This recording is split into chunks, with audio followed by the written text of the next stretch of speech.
आइए हम अपने रामायण पाठ में अगले भाग में चलते हैं। राम द्वारा खरदूषण वध, पाठ 86।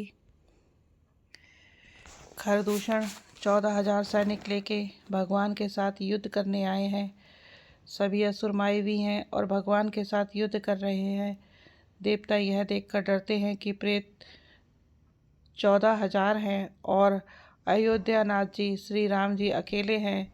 देवता और मुनियों को भयभीत देखकर माया के स्वामी प्रभु ने एक बड़ा कौतुक किया, जिसमें शत्रुओं की सेना एक दूसरे को राम रूप देखने लगी और आपस में ही युद्ध करके लड़ मरी।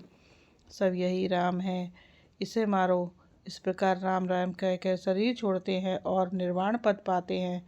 कृपा निधान श्री राम जी ने यह उपाय करके क्षण भर में शत्रुओं को मार डाला। खरदूषण का विध्वंस देखकर शूर्पणखा ने जाकर रावण को भड़काया और खूब रोई। लंकापति रावण ने कहा, अपनी बात तो बता, किसने तेरे नाक कान काट लिए? वह बोली, अयोध्या के राजा दशरथ के पुत्र, जो पुरुषों में सिंह के समान हैं, वन में शिकार खेलने आए हैं। मुझे उनकी ऐसी समझ पड़ी है कि वे पृथ्वी को राक्षसों से निहित कर देंगे। वे शोभा के धाम हैं, राम ऐसा उनका नाम है। उनके साथ एक तरुणी सुंदर स्त्री है।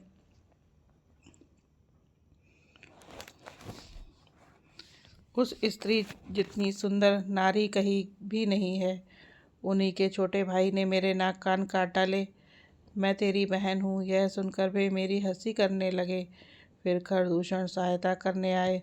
लेकिन उन्होंने खरदूषण और त्रिशरा का वध कर डाला। अब रावण ने अपनी बहन शूर्पणखा को बहुत समझाया और रावण ने एक योजना बनाई है।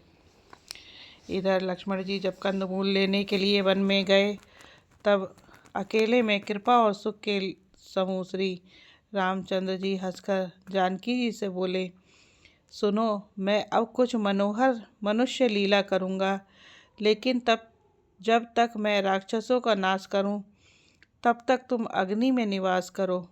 जैसे ही राम जी ने कहा, सीता जी प्रभु के चरणों को हृदय में धरकर अग्नि में समा गईं और सीता जी ने अपनी ही छाया मूर्ति वहां रख दी, जो उनके जैसे ही शील स्वभाव और रूप वाली तथा वैसी ही विनम्र थी। भगवान ने जो कुछ लीला रची, इससे रहस्य को लक्ष्मण जी ने भी नहीं जाना। लक्ष्मणऊ यह मर्म न जाना, जो कुछ चरित रचा भगवाना। इसी के साथ ये रामायण पाठ भी संपन्न हुआ। अब हम अगले भाग में मिलेंगे। आप हमारे चैनल पर बने रहें और रामायण पाठ का श्रवण करते रहें। और हमारे चैनल को लाइक शेयर सब्सक्राइब करें। जय श्री राम।